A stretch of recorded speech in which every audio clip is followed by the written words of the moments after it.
اللہ اکبر، وہ کتنی خوبصورت گھڑی تھی جب کائنات کی فضاؤں میں ایک ایسا نور روشن ہوا جس نے تمام جہالت کے اندھیروں کو دور کر دیا۔ وہ کتنی بابرکت گھڑی تھی جب اللہ رب العزت نے زمین اور آسمان کو سجایا، اور وہ زمین جو کبھی بنجر تھی اس میں اس قدر پیداوار ہوئی جو کبھی نہ ہوئی۔ وہ گھر جہاں بیٹے نہ تھے، اللہ نے ان کو بیٹے عطا کیے۔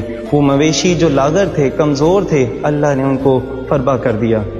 ہر طرف اللہ نے کائنات کی ہر ایک چیز کو نعمتوں سے نوازا اور اپنی سب سے بڑی نعمت کو، سب سے بڑی رحمت کو بھیجا، اور قرآن پاک میں فرمایا وَمَا أَرْسَلْنَاكَ إِلَّا رَحْمَةً لِّلْعَالَمِينَ۔ دوستو، حضور اکرم صلی اللہ علیہ وآلہ وسلم کی آمد وہ سکون ہے، وہ برکت ہے، وہ علم ہے، وہ نور ہے جو آج بھی زندہ ہے۔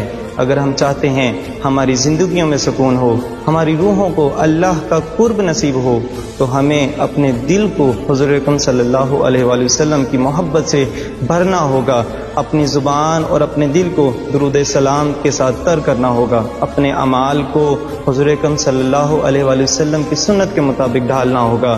یاد رکھیے، اللہ اس کا ہے جو مصطفیٰ کا ہے۔